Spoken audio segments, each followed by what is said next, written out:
E quero também conversar agora com você, Rodrigo, sobre esse caso desse pastor Valadão, que faz esse tipo de declaração que é abjeta, é uma coisa é homofóbica, é desprezível e que a gente não pode aceitar calado, porque afinal de contas, figuras como essas estão nas redes sociais reverberando esse tipo de ódio nas pregações deles e assim com o escudo de que eu sou pastor, aí ele cita um versículo da Bíblia e pega aquilo de um jeito deturpado para justificar. A fala odiosa dele teve uma repercussão tão grande que hoje ele publicou um novo vídeo no carro, guiando, como se tivesse tudo bem, para dizer que a culpa é da grande mídia, que as pessoas pegam fora do contexto. Eu acho que quem pegou fora do contexto bíblico foi ele, a declaração que ele tentou citar. Eu vou pedir para o César mostrar o que a gente tem de imagens aí, porque até por conta dessa questão do Twitter, a gente não chegou na fala original da primeira que ele disse lá no púlpito da igreja nos Estados Unidos. Vamos mostrar, César? Cabe a nós puxar as cordas e nós resetarmos. Quando eu digo nós resetarmos, eu não digo nós matarmos, pelo amor de Deus, gente. Eu não digo em nós aniquilarmos pessoas, né? O que eu digo cabe a nós levar o homem, o ser humano, ao princípio daquela que é a vontade de Deus. Cabe a nós, cristãos genuínos, erguermos a nossa voz e deixarmos claro aquilo que é a vontade de Deus, deixarmos claro para vivermos essa realidade. Então, olha só, a gente pegou esse trechinho dele tentando se justificar, né? Mas o que ele disse antes, eu tenho aqui a transcrição. Ele falou assim: Deus fala que não pode mais. Aí Deus teria dito, né? Eu já meti esse arco-íris aí, mas se pudesse, matava tudo. Essa é a imagem dele falando lá que a gente tem. Então ele diz assim: matava tudo, começava tudo de novo, mas prometi que não posso, agora está com vocês. Isso ele disse, gente, no meio de uma pregação. Isso é um horror. Muitos evangélicos repudiaram a fala desse pastor. É uma ignorância, é um desrespeito a todos nós. E eu fiquei até me perguntando hoje se a gente deveria discutir isso ou se a gente deveria ignorar isso. Qual é que é a tua impressão, Rodrigo? Eu acho que esse tipo de declaração, que ganha uma repercussão muito grande, ela faz parte de um contexto mais amplo da extrema-direita a nível global, né? E esse pastor, ele inclusive nem está no Brasil, né? Ele está nos Estados Unidos, mas ele tem uma grande repercussão dentro desse público, de um segmento do público evangélico, que reverbera, não é só ele, né? Mas tem outros grupos evangélicos, que reverbera um discurso de ódio contra a comunidade LGBTQIA+. E a questão aqui tem uma questão religiosa, do ponto de vista da interpretação do evangelho, de um determinado agrupamento, que é bastante diverso da matriz evangélica, que é uma interpretação de que a homossexualidade seria, então, um grande pecado, assim como a morte, assim como o roubo, e por isso deve ser entendida assim, né, como um pecado.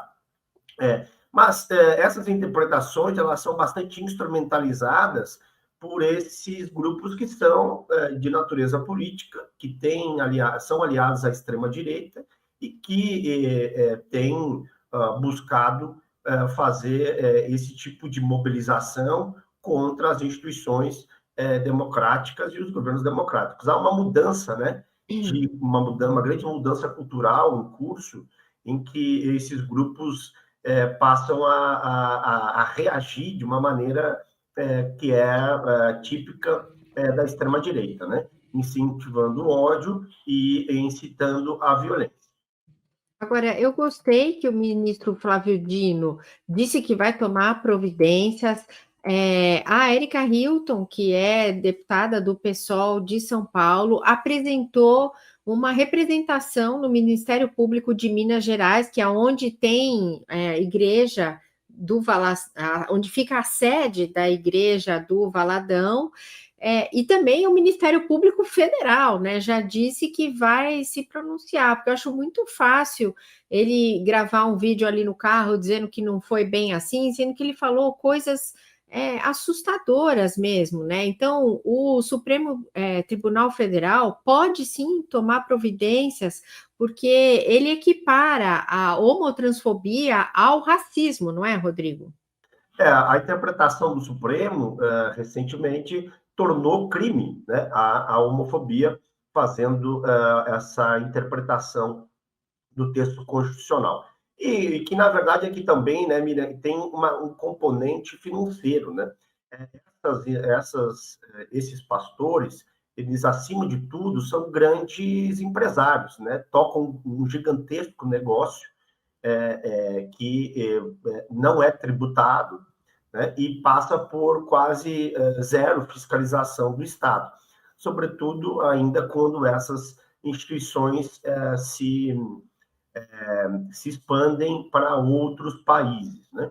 Então, eu acho que as medidas e a postura do governo brasileiro demonstram que os tempos mudaram, né, e que as instituições elas não vão mais, e assim a gente espera, tolerar práticas que, na verdade, buscam legitimar uma violência estrutural contra essa comunidade dentro do Brasil e fora do Brasil, que absolutamente perseguida, né, vítima de uma grande violência social, que violentada do ponto de vista psicológico, físico, e passa por uma série de restrições a direitos comuns a qualquer pessoa, que são assegurados na Constituição. Então, a criminalização ela é um caminho importante, indispensável para interromper esse tipo de prática e, ao mesmo tempo, produzir uma cultura de prevenção. Mas não só. A gente tem que entender também que existe também um grande contingente populacional que pensa da mesma maneira e que tem também uma questão aí ligada, que há um sentimento, eu até estava conversando com uma pessoa que segue a religião, e justamente um sentimento de sufocamento, vamos chamar assim, dessas opiniões, que a gente sabe que não podem seguir vigorando, mas como se fosse um cerceamento da liberdade de expressão e a liberdade religiosa. Então, são questões que a gente precisa enfrentar do ponto de vista também social, né? Não apenas do ponto de vista criminal individualizado, como deve ser feito. Pois é, e eu fico imaginando, né? Tem pessoas que eu vi alguns comentários nas redes sociais falando assim: ah, mas será que ele falou isso mesmo? Será que foi tão grave? Gente, falou, eu vi as imagens, é gravíssimo o que ele disse. E se você não fica tocado com o que ele está falando da comunidade LGBT, imagine que ele dissesse essa mesma frase em relação a, sei lá. Olha, vocês que fazem o My News merecem ser resetados, eu não posso acabar com vocês, mas ó, o pessoal aí pode mandar matar. Não dá para aceitar isso. Se você só transferir o nome que ele está falando para qualquer outro público, para o público da sua família, põe essa fala dentro do seu sobrenome, você vai ver o absurdo que é isso. Quando a gente sente a coisa chegando perto da gente, é que a gente tem ideia, né, a dimensão da gravidade do que ele disse. Eu quero ler alguns comentários que estão aqui no chat e quero agradecer muito um novo membro, RC Neto. RC, bem-vindo, que bom que você chegou para a comunidade My News. Ali em cima você vai ver já na aba de membros todos os benefícios. O RC, hoje eu vou ficar te devendo a chuva de alegria para amanhã, porque o César está sem essa ferramenta aqui, mas amanhã a gente faz chuva dupla para você, tá, RC Neto?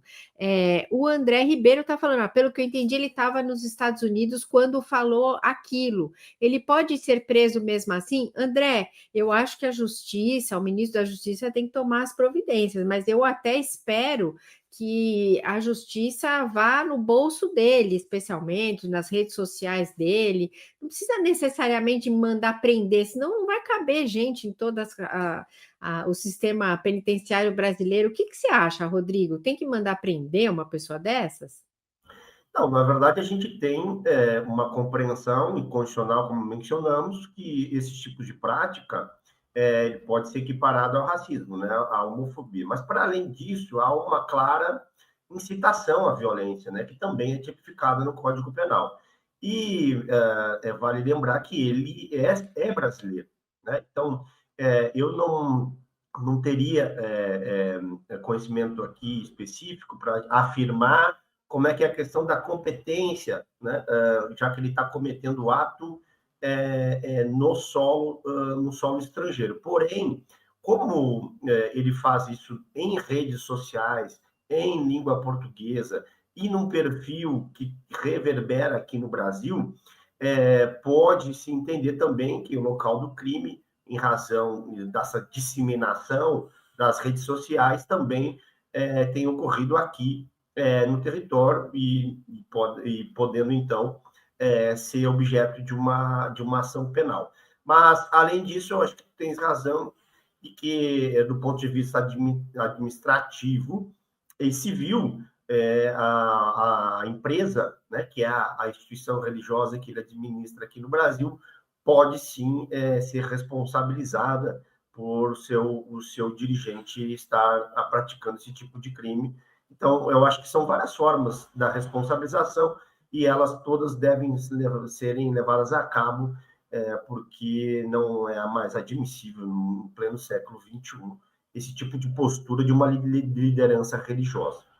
É isso aí. Eu quero ler aqui o Bruno Cássaro, psicanalista. Bruno, obrigada. Ele mandou um super chat. Bruno, eu estou em dívida com você, mas nós vamos conversar, que eu quero falar do livro do Bruno. O Bruno lançou um livro, eu quero trazer ele aqui no almoço. Ele diz o seguinte: ó, essa história me faz lembrar da frase do filósofo Blaise Pascal, não sei nem se eu falei o nome certo do filósofo, que dizia: o ser humano nunca pratica o mal de maneira tão perfeita e entusiasmada como quando faz por convicção religiosa. Eu acho que é porque as convicções religiosas, elas estão atreladas ao nosso emocional, não é, Rodrigo? Tudo que nos fisga pelo emocional vem com uma força muito maior, não é? O componente religioso ele está dentro da nossa, digamos, esfera subjetiva, né? Afinal de contas, ele lida com um espaço extraterreno e, ao mesmo tempo, isso faz parte da nossa formação cultural, né? Da nossa formação de como a gente se entende dentro do mundo e como o mundo também nos entende. Ao mesmo tempo, historicamente, a gente pode ver que a religião ele foi uma legitimação moral para condutas de opressão, exploração e dominação. Não custa nós lembrarmos que o escravismo, seja no Brasil ou em outros lugares do mundo, como um sistema econômico, ele também se tornou um sistema social legitimado pela religião. No caso aqui, a religião católica, né? Então, eu acho que a frase ela é bastante pertinente para descrever esse fenômeno mais amplo que nós estamos vivendo no mundo e que não é nenhuma novidade. Pois é, a Gi Bruni resumiu bem aqui. Gi, obrigada pela mensagem. Ela fala assim: para quem crê em Deus, faltou Deus no coração do evangélico. Achei perfeita a fala. E também me chamou a atenção que ele veio com a história de falta de liberdade de expressão e grande mídia. O My News ainda não é grande mídia, mas a gente já é uma mídia muito relevante e estamos sim contra esse tipo de fala do pastor André Valadão. Espero que a justiça tome as providências. César, a gente já mostrou os tweets aí dos políticos que se posicionaram contra essa fala do André Valadão? Vamos ver quem está aqui. Olha, o próprio ministro da Justiça, Flávio Dino, diz: o suposto cristão que propaga ódio contra pessoas por vil preconceito tem, no mínimo, dois problemas. Primeiro, com Jesus Cristo, que pregou amor, respeito, não violência contra as pessoas, amar ao próximo como a si mesmo, disse Jesus. E segundo, com as leis e responderá por isso. Que bom, Flávio Dino, olha lá. Muito boa mensagem. E essa mensagem eu não vou conseguir ler para vocês, porque eu não enxergo. E agora, o que eu faço? Eu acho que é a mensagem da Erika Hilton, que estava ali, né, César?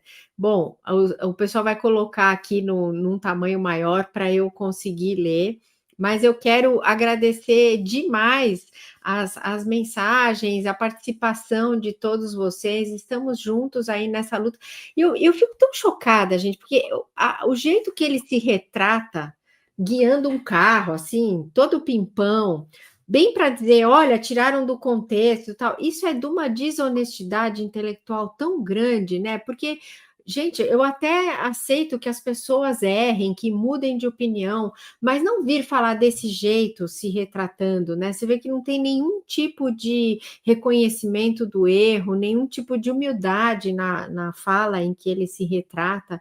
Eu fiquei muito chocada com essa história mesmo. Ô, Rodrigo, você também tem um grupo de estudos na universidade que trata dessas questões religiosas, não tem? Na verdade, é no Instituto Tricontinental, que é a outra instituição da qual eu estou vinculado, e é um instituto que tem se dedicado aqui no Brasil a estudar dois grandes fenômenos, vamos chamar assim, da extrema-direita. Primeiro, os militares, o militarismo, e segundo, os evangélicos, né? Então, nós temos pesquisadoras, tanto a pesquisadora Delana, como também um outro grupo específico que dialoga com essas pesquisas e que busca aqui tentar entender como que, sobretudo, os neopentecostais chegaram nas periferias brasileiras e conseguem uma grande capilaridade, né, que antes era da Igreja Católica, sobretudo na dimensão da base mesmo da organização comunitária.